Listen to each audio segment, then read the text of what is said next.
The Santa Fe River is located in the Springs heartland of north-central Florida and is known to be the discharge point for at least 36 named springs. Right off the Santa Fe River beholds what some call Florida's best-kept secrets, Ginnie Springs. This park encompasses 7 natural springs and attracts people from around the globe because of its crystal-clear waters. As a natural resource and popular recreational destination, these springs are pivotal for the economic and environmental health of the surrounding community. Local residents flock to the springs along the Santa Fe River on weekends throughout the long, hot summer months, and at a naturally regulated temperature at 72 degrees year-round, the springs are great for visiting any time of the year. Tubers ride the current from the spring's natural perpetual flows. Fishermen spy on their prey in transparent spring runs. Cave divers from around the world explore natural wonders of a cave as deep as 50 feet with a breathtaking view and a glimpse at the black ether of the Floridian aquifer.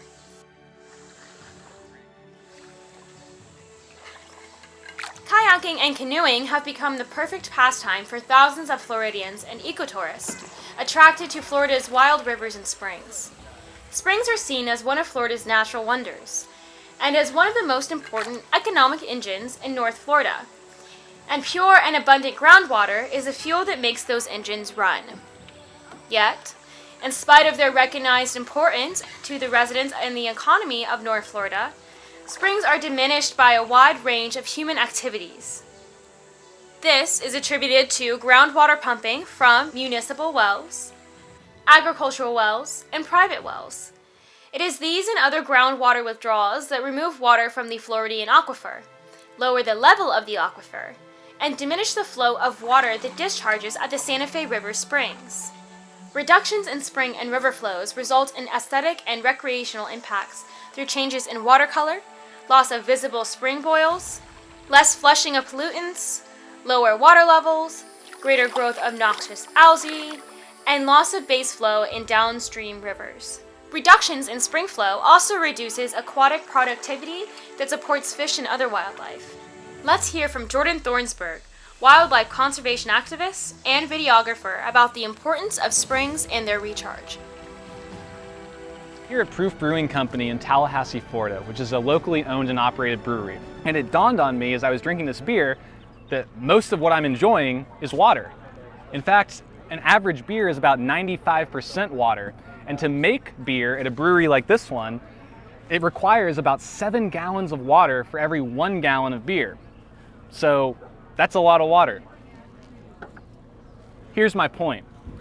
When it comes to beer, I like good quality. And if you care about quality beer, you should also care about the quality of the ecosystems that recharge the aquifer that provide the water for this beer.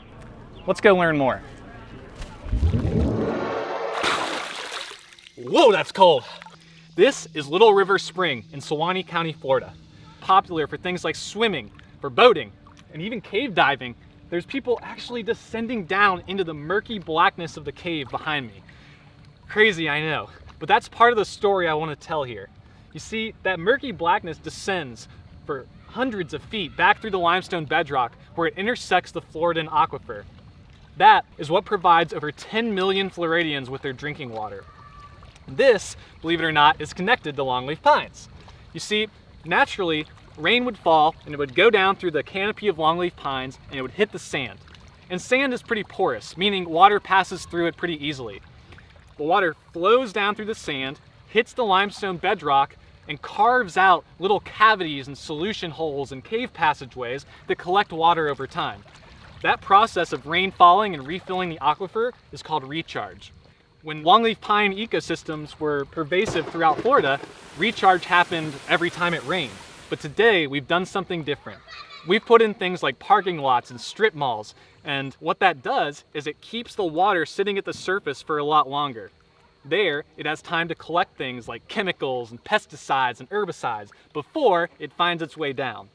Well, all those chemicals and stuff don't just disappear when they go underground. They might for a while, but eventually they pop out at springs like this. And over time, the springs that are so iconic to Florida, that so many people love, have become degraded. Now, you visit a spring and it's often not clear, or there's algae, or there's invasive aquatic species that are growing because of the nutrient loads that are coming out of the spring.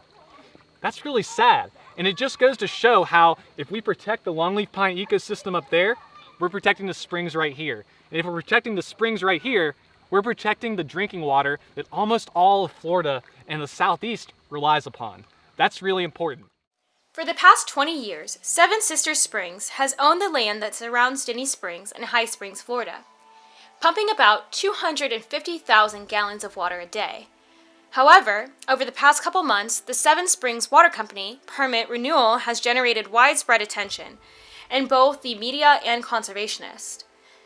With the leadership and guidance of Nestle, the company plans to increase the amount of water pumped to the full permit limit at 1.2 million gallons of water per day. That's 4 times as much as the water pumps daily. Opponents of the permit proclaim that Ginnie Springs has already labeled in recovery due to the decrease of water levels from years of overpumping, and it cannot support any kind of extreme groundwater extraction that Nestle plans to employ. Even more, water management officials have claimed as groundwater extraction almost quadruples from its current daily extraction limit, the aquifer that feeds Ginnie Springs will not be able to replenish, creating an in-hospital environment for native plants and wildlife. The permit went into effect in 1999 and lasted for 20 years until it expired last year. But now a well-known company with a long-standing reputation in the state is seeking to get that permit renewed. I sit over the river a lot on my dock and I love that. And to me that's heaven. But Michael Roth's slice of heaven is being threatened. The springs, which everybody's seen pictures of the springs at their peak 20 years ago, you can see before where it's clear, blue, beautiful. And now, at its best, it's a kind of an aquamarine hazy view. But the plant was sold a year ago, and its new owner, Nestle, is ready to pump the maximum. They insist it's not an increase in capacity, it's always been that capacity. Well, the fact is it's akin to an increase in capacity because nobody's used more than a quarter. They're going to use it all. But that plan is on hold. The permit expired in June. And while the company waits to see if Seven Springs can get a renewal from the Suwannee River Water Management District, the community has mobilized. They are taking community water that the community has a right to. Social issues in terms of who has rights to public resources for themselves are also and for their future generations. Controversy ignites over the one-time applicant fee of $115 for the right to extract and bottle water out of the spring to sell for profit has become a hot topic.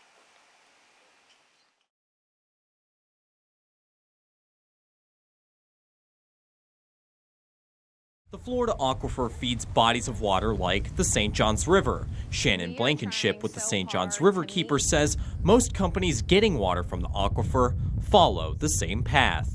They don't pay for the water, so they pay for the infrastructure, they pay to get their permits, and then they're able to sell the water and make profit off of it. Right now, Nestle is planning to expand its spring water resources to Ginnie Springs. Blankenship says that pumping water out of Ginnie Springs can impact local waterways like the St. Johns. At this point, any additional loss of water from our springs directly, from our aquifer, we're going to be feeling the brunt of those impacts for years to come. Nestle has addressed these concerns coming from the public, claiming that it would be against their interest to overexploit the very resources that makes their business viable. The company claims that with proper water management, the springs should naturally recover and continue to remain a renewable resource. In addition to ensure environmental protection, they plan to work with Seven Springs Water Company to create a sustainable extraction plan.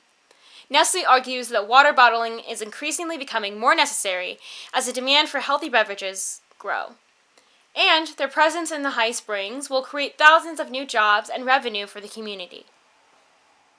Now, in a statement posted on its website, Nestle Waters North America said, quote, "Spring water is a rapidly renewable resource when managed correctly. Nestle Waters North America is committed to the highest level of sustainable spring water management at all of its springs that we manage. Now, we have worked to be a good neighbor in Florida for decades. Our commitment goes beyond just caring about the water. We value our relationships with Florida residents and community leaders and always strive to create shared value within the communities where we operate." Now, speaking of which, we could talk about the effect on the community. Nestle Waters, they say they employ about more than 800 people in the state. They pay more than $58 million in payroll around the state, and they tell me that this move, if this permit is approved, could expand the facility staff at that Ginnie Springs plant by 60%. So basically they say if we're going to invest all of this into our infrastructure and all this money into this, we're not going to pump the springs dry. Meanwhile, in August, the Florida Springs Institute report noted that groundwater use has increased 400%. To restore average spring flows to 95% of their historic levels, the report claims groundwater extraction needs to decrease by at least 50%. Spring water apparently isn't as plentiful or as resilient as Nestle claims. All of this controversy prompted me to find the truth about the impact of water bottling companies on humans and the environment with all factors and consequences considered. I came across this infographic produced by an environmental conservation page called greenerideal.com. Apparently, water bottles are made of polyethylene terephthalate. It takes 1/4 of a bottle of oil to produce one single water bottle. 90% of bottled water cost comes from making the bottle. It takes 17 million barrels of oil to make 1 year's supply of bottled water. That much oil could fuel 1.3 million cars for over a year, or power 190,000 homes. Bottling water releases 2.5 million tons of carbon dioxide into the atmosphere every year. Environmental hazards of water bottle production include 38 billion water bottles end up in the U.S. landfills each year. That's more than 2 million tons. Most bottled water comes from places with limited water supplies, like California.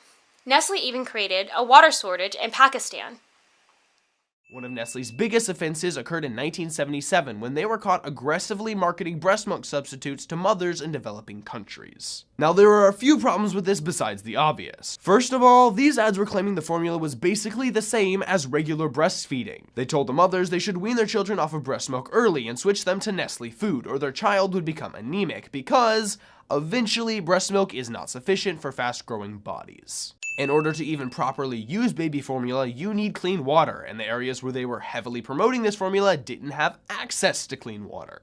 Plus, a large portion of mothers using this formula were unaware of the sanitation standards required for cleaning the water, and even if they were, very few of them had the means to do so. All of these things led to weakened immune systems in the children, causing a major increase in infant deaths. Nestle was administering free formula in hospitals and maternity wards, and because mothers were using the formula too early, it damaged their lactation abilities, ultimately causing them to be dependent on the formula. So what did the moms do that now couldn't lactate and didn't want to go through the trouble of boiling water to clean it? They would go and buy bottled water, and guess who has you covered on that front? Nestle.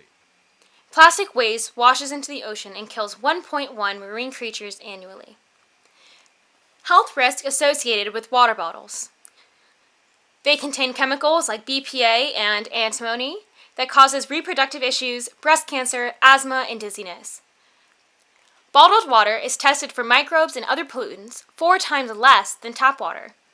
For the recommended amount of 8 glasses of water a day, bottled water costs $1,800 a year, 26 times more than a filtered pitcher, and 3,675 times more than tap water. They say it's important to recycle plastic bottles. But why? The answer starts underground, or the ocean floor, where crude oil is pumped up through the ground and sea in long pipes and sent to an oil refinery. Likewise, natural gas is extracted from rock formations deep under fields and waterways. Crude oil and natural gas are raw materials, so next they'll go through a process using energy and water to alter their structure, starting with a chemical reaction. Hundreds of thousands of small molecules called monomers combine to form a polymer chain. Millions of polymer chains are formed at once, creating a mass known as a resin. Resins come in different shapes and sizes. Pellets like these are what's used in plastic manufacturing. Using high heat and pressure, the pellets are melted down and injected into the mold of a small tube known as a preform. Once heated back up, air expands the tube open like a balloon in a blow mold. And as it cools down, finally starts to take shape. That's when it looks like the bottles you see in stores and vending machines. It takes a lot of work and materials to make one single bottle, which is why recycling is so important. Putting a bottle in the trash means it will likely end up in a landfill, where these useful resources won't get a chance to take on a new life. Littering is even more destructive, wasting natural resources and creating a negative impact on our communities, wildlife, and environment. But recycling a bottle enables these resources to keep being useful. After being put in a recycling bin, plastic bottles get hauled to a materials recovery facility, or MRF, where recyclables are dumped, put on a line, and sorted. Materials move through a disc screen that separates paper from containers. Metals are separated by magnets, and plastics are sorted by visual inspection using a combo of machines and people. Plastic is then sorted into categories by type. Once enough bottles have been accumulated, they're compacted into giant bales and sent to a plastic reclaiming plant. There, they're shredded into flakes. Some facilities use a float sink process to separate the different types of plastic. Ultimately, all the plastic is washed thoroughly to remove contaminants and prepare them for their new life. The flakes are then melted down into resin pellets to be used to make new bottles or other cool things. The simple act of recycling a bottle gives it a new life, preserves resources and energy, keeps our planet healthy, and makes a big impact. When I first came across this video, I felt that it inspired hope and generated a positive outlook towards single-use plastics. That if we recycled these plastics, then it could be used to create new products, thus suggesting that plastic products can be made sustainable if disposed of properly. However, after coming across an article published by Augsburg University, located in Minneapolis, it appears that recycling plastic bottles isn't as easy as a process as it has been portrayed. Author Holly Kundal proclaims that there is a big difference in being recyclable and being recycled. The truth is, we're bad at recycling. She goes on to explain that instead of taking recycled plastic bottles to make new bottles, America's recycled plastic usually gets sent to China. Then it is used to make fabric, rugs, and clothing. So this plastic is getting downcycled instead of recycled. This means that in order to make new bottles, they need more crude oil, the source of raw material to create plastic. Oil extraction releases greenhouse gases that are a leading cause of climate change, and plastic production releases additional toxins into the environment. This is not the impression I received from watching the video produced by Pepsi Recycling Company, demonstrating the life of a water bottle. And I wonder if that message is attributed to their best interests of their company. According to an article by phys.org, producing and transporting bottled water uses up to 2,000 times the energy required to produce and distribute tap water. Florida's natural spring isn't the only area that is under threat by Nestle and other water bottling companies. On the western side of the United States, California has suffered through a drought for nearly 7 years, while Nestle was reportedly extracting 36 million gallons of water from the San Bernardino National Forest to sell bottled water, according to an NPR article in 2016. This triggered environmental activists in this area as well. Nestle claims that their need to pump an excessive amount of water out of the springs is because of the need to meet consumer demands. Consumers are becoming healthier. Therefore, we need to sell more bottled water. The common factor in this debate is water. After learning that plastic water bottles contain harmful chemicals like BPA, I would argue that it doesn't seem very healthy. So the next question is tap water dangerous? Turns out that tap water is a better choice than bottled water because tap water is actually regulated by government officials. The fact is that somebody is regulating drinking water. I've been in water treatment plants, watched government officials monitoring this water every single day. Bottled water is often just tap water packaged. They don't put it through any other kinds of tests. You can drink water free out of the tap, or you can put it in a bottle and pay 99 cents for a pint. The problem with bottled water is you're not only getting the tap water, you're also getting the plastic in the bottle, which is then, of course, leaching into the bottle, and you're getting that into your system. When I was growing up, nobody had plastic water bottles. Now everybody has plastic water bottles. The problem with these plastic water bottles is they are all made out of a chemical called phthalates, which are known hormone disruptors. They mess around with your endocrine system. So in other words, you can test your body before you drink a bottle of water and after you drink a bottle of water, and you can actually find quantifiable amounts of this plastic in your body. According to another article published by Osborne University, states that although many companies claim that their bottled water is from a mystical spring, the truth is that they often aren't so. Most companies get their water from normal, ordinary wells and underground sources, one might expect from tap water. In fact, it is estimated that 25% of all bottled water is just repackaged tap water, often not even further tested. It is apparent that it is more economically efficient to purchase a reusable water bottle, and it has a significantly much smaller effect on the environment. We all inhabit this earth, and it is our responsibility to be aware of our effect on the environment, to ensure that we aren't draining our resources and that we live sustainably for the sake of all beings.